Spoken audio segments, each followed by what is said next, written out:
مختلف مذاہب اس وقت دنیا میں پائے جاتے ہیں اور شروع سے دنیا میں مختلف مذاہب چلے آ رہے ہیں، لیکن اللہ کے نزدیک جو پسندیدہ دین ہے، جو پسندیدہ مذہب ہے، وہ صرف اسلام ہے۔ جیسا کہ قرآن عظیم میں رب کائنات ارشاد فرماتا ہے ان الدین عند اللہ الاسلام، کہ اللہ کے نزدیک کوئی پسندیدہ دین ہے تو وہ صرف اسلام ہے۔ جتنے بھی انبیاء کرام ہیں سبھی نے اسلامی کی تبلیغ کی، دین اسلامی کو فروغ دیا، دین اسلامی کی بات کی۔ ہر نبی کا مذہب، ہر نبی کا دین اسلام ہی رہا۔ انبیاء کرام مبعوث ہوتے رہے، قوم کی ہدایت کے لیے آتے رہے، اللہ کے احکام بندوں تک پہنچاتے رہے۔ جب تک انبیاء قوم میں مبعوث رہتے، موجود رہتے، مبعوث ہوتے، موجود رہتے، قوم ہدایت پر رہتی، انبیاء کے بتائے ہوئے احکامات پر عمل کرتی۔ جب انبیاء اس دنیا سے گزر جاتے، تشریف لے جاتے، کچھ عرصے تک تو دین پر قائم رہتے اور پھر نتیجہ یہ ہوتا ہے کہ دھیرے دھیرے دین سے ہٹ کر اپنی پرانی روش پر وہ آ جایا کرتے تھے، پھر وہی باطل و عقائد و نظریات۔ پھر ایک نیا نبی مبعوث کیا جاتا ہے، یہ سلسلہ چلتا رہا یہاں تک کہ ہمارے اور آپ کے سب کے آقا نبی کریم صلی اللہ تعالی علیہ وسلم تشریف لائے، اور حضور کے بعد اب کوئی نبی نہیں آئیں گا، آپ آخری نبی ہے۔ ما کان محمد ابا احد من رجالکم ولکن رسول اللہ و خاتم النبیین۔ محبوب فرما دیجئے کہ میں تمہارے مردوں میں سے کسی کا باپ نہیں ہوں، میں صرف اللہ کا رسول ہوں اور نبیوں میں سب سے آخر ہوں۔ پھر فرمایا لا نبی بعدی، میرے بعد کوئی نبی نہیں۔ انبیاء کرام جب آتے تھے، ان کے جانے کے بعد جب تعلیمات میں تبدیلیاں آتی تھی تو فرقے بن جاتے تھے، لوگ مختلف خیالات اور نظریات کے شکار ہو جاتے تھے۔ اور فرقے بنتے کب ہیں، لوگ گروپوں میں بڑھتے کب ہیں، تقسیم کب ہوتے ہیں گروپوں میں، مختلف گروپس کیوں بن جاتے ہیں؟ جب تک ایک انسان اپنی طبیعت، اپنے خیالات، اپنے افکار، اپنے نظریات کو شریعت کے تابع رکھتا ہے، نبی کی تعلیم کے مطابق رکھتا ہے، تب تک وہ دین میں رہتا ہے۔ دوسرے لفظوں میں کہ جب تک وہ دین کے تابع رہتا ہے، دین کے ماتحت رہتا ہے، وہ ایک سچا مسلمان ہوتا ہے، ایک سچا مومن ہوتا ہے، دین کا فالوور ہوتا ہے۔ لیکن جب وہ دین میں اپنی طبیعت کو داخل کرتا ہے، اپنی مرضی کو داخل کرتا ہے، اپنے خیالات، اپنے نظریات، اپنے افکار کو دین میں داخل کرتا ہے اور چاہتا ہے کہ جو میرے خیالات ہیں اس کے مطابق دین مجھے ملے، میں اپنے خیالات کو دین کے مطابق نہیں بناؤں گا، اپنے خیالات کے مطابق دین کو بناؤں گا، جب یہ اس کا تصور ہو جاتا ہے تو اس کا نتیجہ یہ ہوتا ہے کہ پھر وہ خود ایک فرقے کا یا تو بانی ہو جاتا ہے یا دین اسلام کو چھوڑ کر کسی اور فرقے میں داخل ہو جاتا ہے۔ پچھلی امتوں میں بھی فرقے بنے اور رسول اللہ کی امت میں بھی فرقے ہیں اور آگے اور ہوں گے۔ بہت مشہور حدیث پاک ہے جس کو بے شمار متعدد محدثین نے اس کو اپنی کتابوں میں نقل کیا ہے، صحت کے اعتبار سے بھی حدیث صحیح ہے، حد تواتر تک کو پہنچی ہوئی ہے۔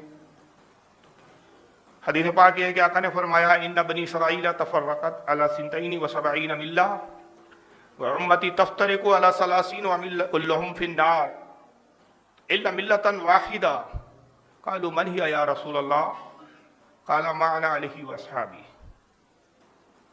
آقا نے فرمایا کہ لوگوں قوم بنی اسرائیل میں اختلاف ہوا تو وہ 72 فرقوں میں بٹے۔ حضرت عیسیٰ علیہ السلام کی قوم بنی اسرائیل، حضرت موسیٰ علیہ السلام کی، حضرت ہارون علیہ السلام، عیسیٰ علیہ السلام سے لے کر رسول اللہ تک جتنے انبیاء آئے سب بنی اسرائیل میں آئے۔ تو یہ بنی اسرائیل میں سارے انبیاء مبعوث ہوئے اور ان میں فرقے ہوئے، اور کتنے ہوئے؟ آقا نے کہا 72 فرقے ہوئے۔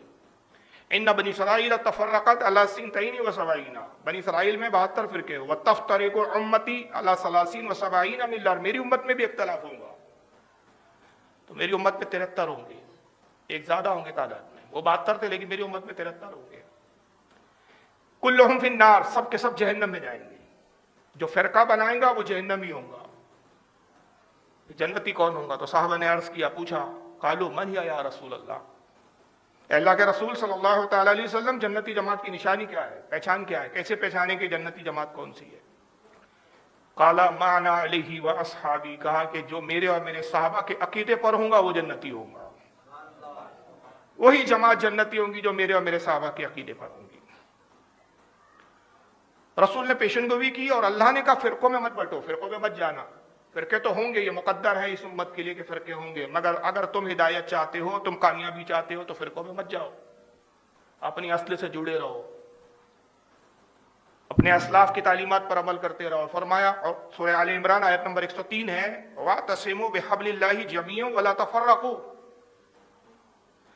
اے لوگو تم سب مل کر اللہ کی رسی کو مضبوطی سے تھام لو، اور یہ اللہ کی رسی کیا ہے؟ دین اسلام، شریعت اسلامیہ ہے، یہ اہل بیت ہے، یہ صحابہ ہے، یہ سارا جو ایک مجموعہ ہے یہ اللہ کی رسی ہے، تم سب مل کر اللہ کی رسی کو مضبوطی سے تھام لو، ولا تفرقوا، اور فرقوں میں مت بٹو، گروپ بندیاں میں مت جاؤ، ٹکڑے ٹکڑوں میں نہ ہو جاؤ۔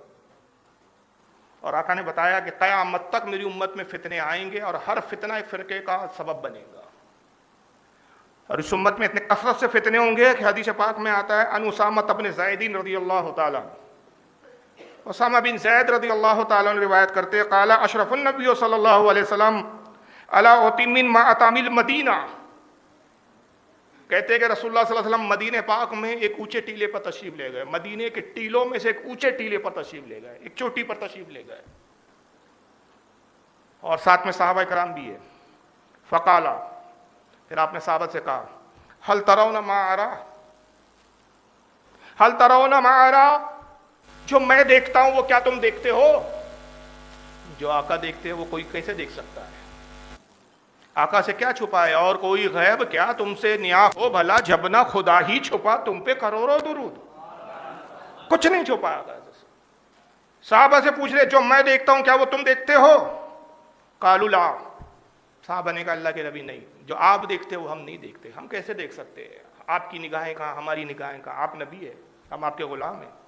قال فإني لأرى الفتنة تفاؤ خلال بيوتكم کواقت القطر، آقا نے فرمایا کہ میں وہ دیکھ رہا ہوں کہ تمہارے گھروں میں فتنوں کو ایسے گرتے ہوئے دیکھ رہا ہوں جیسے بارش کے قطرے گرتے ہیں، میں اپنی امت میں تمہارے گھروں میں فتنوں کو ایسے ہوئے گرتے ہوئے دیکھ رہا ہوں جیسے بارش کے قطرے گرتے ہیں، یا بارش کے قطرے سے مثال دیا آقا نے، کواقت القطر، کواقت القطر جیسے قطرے گرتے ہیں، قطرہ جب گرتا ہے یا وہ بوند گرتی ہے تو کیسے وہ ایک کے بعد ایک ابھی آپ بوند ٹپک رہی ہے چھت سے، ابھی آپ سوچ رہے یار ٹپک رہی ہے کیسے روک کے، کیسے، تو سوچ ہی رہتے ہو کہ پٹک سے دوسری ٹپک جاتی ہے، ابھی تدبیر کر ہی رہے ہوتے کہ تیسری ٹپک جاتی، کنٹینیو ٹپکتے رہتی ہے، تو گویا جیسے یہ بوندیں ٹپک رہی ہے تم ایک فرقے سے ابھی نپٹ ہی رہے ہوں گے، سوچ ہی رہے ہوں گے کہ اس کی تردید کیسے کریں، اس سے کیسے لڑیں، اس کو کیسے ختم کریں کہ دوسرا ٹپک جائے گا، دوسرے کی فکر کرو گے تیسرا ٹپک جائے گا، کثرت کے ساتھ ایسے میری امت پہ فتنے ہوں گے۔ یا فتنوں سے مراد فرقے، اس کو امام بخاری نے لکھا ہے صحیح بخاری کتاب الفتن حدیث نمبر 7060، امام مسلم بھی لائے ہیں اس کو اپنی صحیح مسلم کے اندر کتاب الفتن میں ہی حدیث نمبر 7245، امام احمد ابن حنبل نے لکھا اپنی مسند میں حدیث نمبر 21748، امام ابن ابی شیبہ نے لکھا المصنف میں حدیث نمبر 38282، امام حاکم لائے ہیں المستدرک کے اندر حدیث نمبر 8549، اور امام بہقی نے لکھا اس کو اپنی کتاب دلائل النبوہ جلد 6 صفحہ 405 پر۔ اب فتنے جب ہوں گے تو پھر مسلمانوں کی کیفیت کیا ہوگی، لوگوں کی کیفیت کیا ہوگی؟ جدھر جائیے ایک الگ فتنہ، ایک نیا فتنہ، ناگپور میں دیکھ لیے تو دو چار فرقے تو آپ کو ناگپور میں مل جائیں گے، اور میں ایک علاقہ جاتا ہوں، یہ میری تقریر انٹرنیٹ پہ جائیں گے، میں معذرت کے ساتھ میں ان سنیوں کو نہیں بول رہا ہوں جس علاقے کی میں بات کر رہا ہوں، میرا اشارہ بد مذہبوں کی طرف ہے۔ ہندوستان کا ایک ایسا شہر ہے جہاں میں بارہا گیا ہوں، جاتا رہتا ہوں، الحمدللہ بہت بار گیا ہوں، گنتی بھی نہیں یاد ہے کہ کتنے بار گیا ہوں۔ آپ کو جتنے فرقے پورے ہندوستان میں نہیں ملیں گے، سارے فتنوں کا ایک ایک ماڈل آپ کو جگہ مل جائے گا، اور وہ حیدرآباد کی سرزمین، قادیانی آپ کو وہاں مل جائیں گے، دیوبندی وہاں مل جائیں گے، اہل حدیث آپ کو مل جائیں گے، نیچری مل جائیں گے، شیعہ مل جائیں گے، تفضیلی مل جائیں گے، رافضی آپ کو مل جائیں گے، نیچری آپ کو مل جائیں گے۔ ارے کون سا فرقہ ہے جو وہاں نہ ملے آپ کو؟ ہر محلے میں ایک نہ ایک فتنہ کھڑا ہوا ہے۔ حیدرآباد میں یہ حالت ہے، جیسا معلوم ہوتا ہے جیسے فتنوں کا ایک شو روم ہے اور ہر ماڈل وہاں رکھا ہوا ہے، اتنے فتنے۔ اب جب یہ اتنے کثرت کے ساتھ فتنے ہوں گے تو حالت کیا ہوں گی؟ آئیے اب یہ حدیث میں سرکار بتا رہے ہیں کہ کیا ہوں گی. عن ابو ہریرہ رضی اللہ تعالیٰ عنہ, حضرت سیدنا ابو ہریرہ رضی اللہ تعالیٰ روایت کرتے ان رسول اللہ صلی اللہ علیہ وسلم قال, فرمایا کہ آقا صلی اللہ علیہ وسلم نے ارشاد فرمایا, بارد بالعمل فتانا کا قطع اللیل مظلم. آقا نے فرمایا لوگوں عمل کرو, عمل کرو اس سے پہلے کہ فتنے اندھیری رات کے ٹکڑوں کی طرح نازل ہو. اندھیری رات کا جیسے ایک ٹکڑا ہوتا ہے نا, رات کا ایک حصہ ایسا ہوتا ہے, اس کو آپ نے فرمایا کہ رات کا ایک ٹکڑا گویا جس میں بہت تاریکی ہوتی ہے, بہت اندھیرا ہو جاتا ہے. رات کا ایک ایسا بیچ رات کا ایک حصہ, جیسے رات شروع ہوتی ہے تو پوری طرح اندھیرا نہیں ہوتا, چاندنی ہوتی ہے, کچھ روشنی ہوتی ہے. دن نکلنے والا ہوتا ہے تو ہلکی ہلکی روشنی ہونے لگتی ہے, لیکن رات کا ایک درمیانی تاریخ کا وہ حصہ ہوتا ہے کہ بہت اندھیرا ہوتا ہے. آقا نے فرمایا کہ رات کا جیسے ایک ٹکڑا ہوتا ہے اس طرح فتنے اس ٹکڑے کی طرح, تاریکی کی طرح کہ جس میں ہاتھ کو ہاتھ سجا ہی نہ دے, اس فتنے کے نازل ہونے سے پہلے عمل کر لو, عمل کرو. اور کیا ہوگا اگر تم عمل کی طرف توجہ نہیں دو گے, ایمان کی تحفظ کی طرف توجہ دیں گے. یصبح الرجل مؤمنا, اس فتنوں کے زمانے میں حالت یہ ہوں گی کہ انسان صبح مومن ہوگا, ویمسی کافرا, اور رات کے وقت کافر ہو جائے گا, شام کے وقت کافر ہو جائے گا. صبح مسلمان ہوں گا تو رات کو کافر, دین کی سمجھ ہی نہیں ہے, مذاق مذاق میں کیا کفر بول دیا پتہ ہی نہیں ہے. صبح ایمان والا تھا رات میں کافر ہو گیا, پتہ ہی نہیں ہے کس جگہ بیٹھ رہے ہیں, کن کے ساتھ اٹھ رہے ہیں, کن کے ساتھ کھا رہے ہیں, کن کے ساتھ پی رہے ہیں, کس کی ہامیاں ملا رہے ہیں. صبح مسلمان تھا شام کو کافر ہو گیا. اور پھر آقا فرماتے وَيُمْشِ مُؤْمِنًا وَيُصْبِحُ كَافِرًا, اور اس وقت یہ ہوگا کہ شام میں اگر وہ مومن ہوگا تو صبح صبح تک جو ہے وہ کافر ہو جائے گا. یعنی صبح مومن ہوگا تو شام کو کافر ہو جائے گا, شام کو مومن ہوگا تو صبح کافر ہو جائے گا. اس نے پل پل پہ ہی اس کے ایمان نکل جائے گے. اور کیوں کافر ہوگا, سبب کیا ہوگا اس کے کافر ہونے کا؟ آئیے وجہ آگے آقا ارشاد فرما رہے یَبِعُ دِینَهُ بِعَرْضٍ مِنَ الدُّنْیَا قَلِیل, صرف دنیا کی قلیل دنیا کی خاطر کے عوض اپنے ایمان کا سودا کرے گا, چند سکوں کی خاطر قلیل دنیا حاصل کرنے کے لیے اپنے ایمان کے سودے کرے گا. چائے میں بک رہا ہے, بریانی میں بک رہا ہے, دعوت میں بک رہا ہے, ہوٹل پہ بیٹھے بیٹھے بک جا رہا ہے. کوئی چائے پلا رہا ہے تو ہاں آپ ٹھیک کہہ رہے بھائی, ہو گیا. صبح مومن تھا کافر ہو گیا, اس کے کفر کی میں معاملے میں ہاں میں ملایا گیا. شام میں بیٹھا ہے, صبح صبح مومن تھا, مسلمان اٹھا, کلمہ بھی پڑھ رہا تھا, نماز بھی پڑھا, شام میں بیٹھا چائے پیتے ہوئے بد مذہب کے ساتھ بیٹھا, ہاں میں ملایا, کافر ہو گیا. شام میں مسلمان تھا, صبح صبح فجر کے بعد نکلا, چائے پینے نکلا, وہابی جی مل گئے, بدعقیدہ مل گئے, ہاں ہاں آپ بھی ٹھیک کہہ رہے ہیں, ہاں بالکل, گیا. عشاء پڑھ کے سوئے تھے تو مسلمان تھے, فجر پڑھنے کے بعد آئے چائے پینے تو گئے. تو آقا نے فرمایا کہ کافر ہونے کی اس کی وجہ کیا ہوگی؟ اپنا دین دنیا کی قلیل لالچ میں, قلیل مال کی لالچ میں بیچ دے گا. یہ فتنوں کا زمانے کا یہ عالم ہوگا. اور آج یہ کیا زمانہ آپ کو نظر نہیں آ رہا ہے؟ ابتدا ہو چکی ہے, بلکہ میں کہوں گا کہ وہ جو آخری منزل ہے کہ جہاں بہت کثرت سے ہوں گے, اس ابتدا سے کچھ آگے بڑھ چکے, ہم نصف تک آ چکے ہیں. اس حدیث کو امام مسلم لائے ہیں کتاب الایمان کے اندر, حدیث نمبر 313. سنن ابو داؤد میں امام ابو داؤد لائے ہیں کتاب الفتن والملاحم, حدیث نمبر 4259. امام ترمذی نے لکھا اس کو کتاب الفتن, حدیث نمبر 2195. امام احمد ابن حنبل نے لکھا اپنی مسند میں, حدیث نمبر 8030.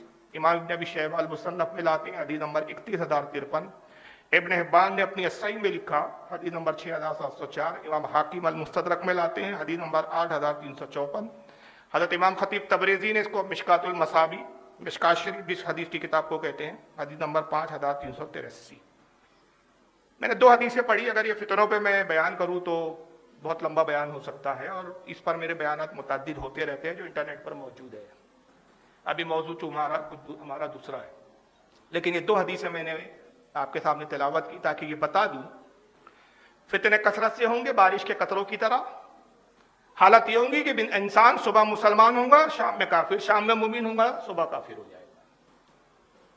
اور 73 فرقے ہو گئے آقا نے بیان کیا.